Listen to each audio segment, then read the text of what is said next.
Assalamualaikum warahmatullahi wabarakatuh. Apa kabar anak-anak ibu? Mudah-mudahan kita semua selalu sehat. Dan ibu harap anak-anak ibu tetap semangat belajar walaupun kita belajar dari rumah. Dan sebelum memulai pelajaran, ibu ucapkan selamat kepada anak-anak ibu yang sudah naik ke kelas 9. Karena hari ini kita akan membahas pelajaran IPA pada kelas 9 untuk pertemuan pertama dengan Ibu Nita Nurdiana. Bab pertama yang akan kita bahas adalah sistem reproduksi pada manusia pada bagian pembelahan sel. Pembelahan sel. Seperti yang kita ketahui, pada awalnya manusia berasal dari satu sel. Selanjutnya, sel tersebut mengalami pembelahan secara terus-menerus, sehingga pada saat dewasa, manusia memiliki sekitar 200 triliun sel. Nah, sel sendiri sudah kita bahas ketika anak-anak ibu di kelas 7. Mengapa sel mengalami pembelahan?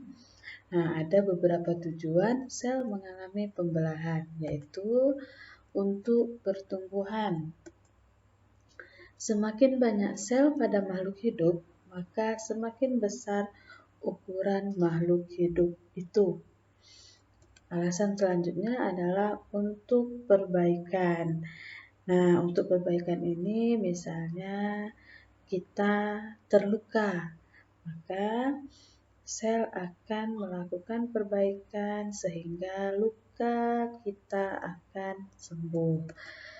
Yang ketiga yaitu untuk reproduksi atau perkembangbiakan. Pembelahan sel terbagi menjadi dua. Yang pertama yaitu mitosis dan yang kedua yaitu meiosis. Mitosis dan meiosis memiliki beberapa ciri-ciri. Yang mitosis pertama yaitu sel anak identik dengan sel induk, berarti mirip dengan sel induk atau serupa dengan sel induk. Yang kedua, sel anak diploid. Yang ketiga, terjadi pada sel-sel tubuh kita. Nah, untuk yang meiosis, ciri-cirinya menghasilkan 4 sel anakan. Yang kedua, sel anaknya haploid. Yang ketiga, terjadi pada sel-sel kelamin. Nah, kita bahas yang pertama yaitu pembelahan mitosis. Untuk pembelahan mitosis bisa anak-anak ibu lihat di gambarnya ada 4 fase. Yang pertama yaitu profase, yang kedua metafase, yang ketiga anafase, yang keempat telofase. Nah, masing-masing fase ini memiliki ciri-ciri tersendiri. Jadi, ibu harap anak-anak ibu bisa membedakan ciri-ciri pada masing-masing fase. Kita bahas yang pertama yaitu profase dengan ciri-ciri membran inti mulai rusak menjadi bagian-bagian kecil. Kemudian benang-benang kromatin memadat menjadi kromosom. Fase yang kedua yaitu metafase. Ciri-cirinya kromosom berjejer pada bidang pembelahan. Bisa anak-anak ibu lihat. Ini kromosom sudah berjejer di bidang pembelahan. Oke, kita lanjut fase yang ketiga yaitu anafase. Ciri-cirinya kromatid saudara dari setiap pasangan memisah menuju kutub yang berlawanan. Jadi ini ada 2 kutub. Kutub pertama dan kutub kedua. Jadi kromatid mulai memisah. Oke, bisa anak-anak ibu lihat di gambarnya. Ciri-ciri yang kedua yaitu pada akhir anafase, kedua kutub sel memiliki kromosom yang jumlahnya sama. Kita masuk fase keempat yaitu telofase. Ciri-cirinya membran inti mulai kembali bergabung, kromosom mulai meregang. Oke, jadi 4 fase pada pembelahan mitosis sudah selesai kita bahas. Anak-anak ibu tolong dipahami dan dibedakan ciri-ciri pada masing-masing fasenya. Kita lanjut kepada pembelahan yang kedua, yaitu pembelahan meiosis. Gambarnya bisa anak-anak ibu lihat di layar. Pembelahan meiosis lebih panjang atau lebih banyak fase yang dilewatinya. Nama fasenya masih sama, yaitu profase, metafase, anafase, dan telofase. Hanya saja menjadi 2 tahap.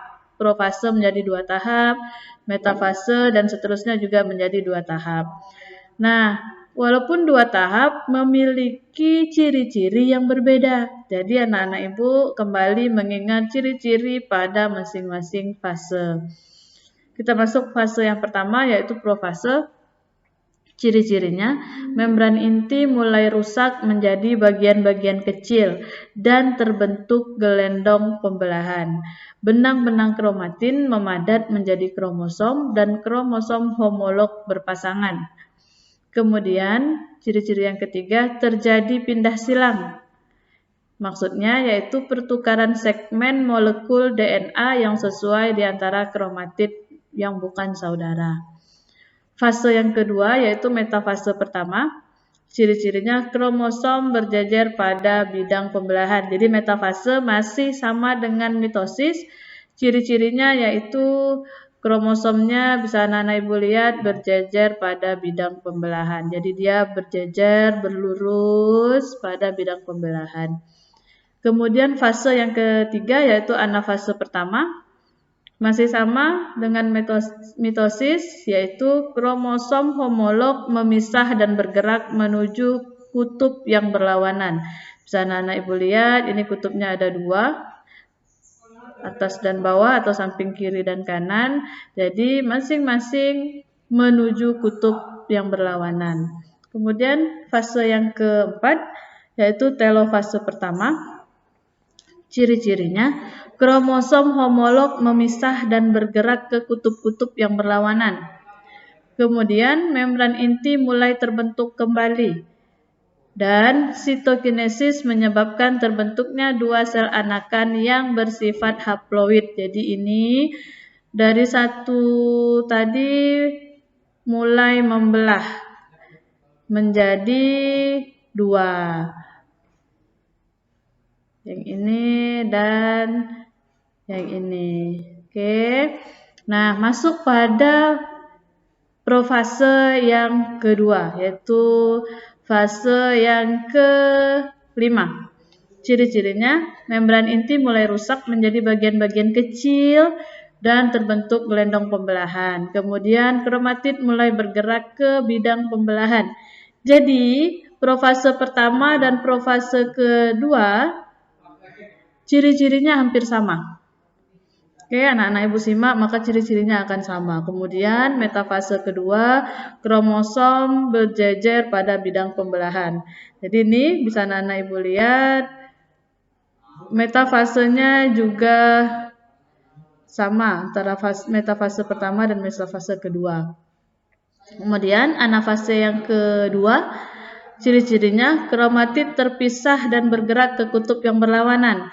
Masih sama ya anak-anak ibu, jadi bisa anak-anak ibu lihat antara anafase yang pertama dengan anafase yang kedua masih sama ciri-cirinya. Kemudian kita lanjut telofase yang kedua. Ciri-cirinya nukleus terbentuk, kromosom terurai membentuk kromatin dan sitokinesis terjadi. Sama dengan telofase pertama, hanya saja telofase yang kedua ini tidak lagi mengalami profase yang ketiga dan seterusnya, hanya sampai yang tahap kedua saja. Oke, ibu harap anak-anak ibu bisa memahami ciri-ciri dari masing-masing fase pada pembelahan meiosis. Dan tidak melupakan ciri-ciri pada pembelahan mitosis. Kalau anak-anak ibu pahami bahwa pembelahan mitosis dan pembelahan meiosis hanya melalui tahap yang berbeda saja. Sementara ciri-ciri pada masing-masing fasenya masih sama. Oke. kita lanjut. Nah, selesai pembahasan hanya pada pembelahan mitosis dan meiosis. Anak-anak ibu, ada tugas dari ibu. Yang pertama, apa itu sel, dan tuliskan urutan organisasi kehidupan. Dan ini sudah kita bahas pada kelas 7. Ibu harap anak-anak ibu tidak melupakan pelajaran sebelum-sebelumnya. Yang kedua, apa yang dimaksud dengan sel haploid dan sel diploid? Tadi sudah kita bahas pada pembelahan sel secara mitosis dan meiosis. Ada yang anakannya haploid, ada yang anakannya diploid. Jadi ibu tanyakan apa yang dimaksud dengan sel haploid dan sel diploid. Yang ketiga, jelaskan kembali tahap-tahap pembelahan pada pembelahan mitosis. Hanya tahap-tahap pembelahan, contoh profase ciri-cirinya ini, anafase ciri-cirinya ini, hanya itu tidak usah digambar. Ya, hanya penjelasannya saja, tidak perlu anak-anak ibu gambarkan, hanya mitosis, tahapnya, profase, anafase, dan sebagainya, dan sebutkan ciri-cirinya.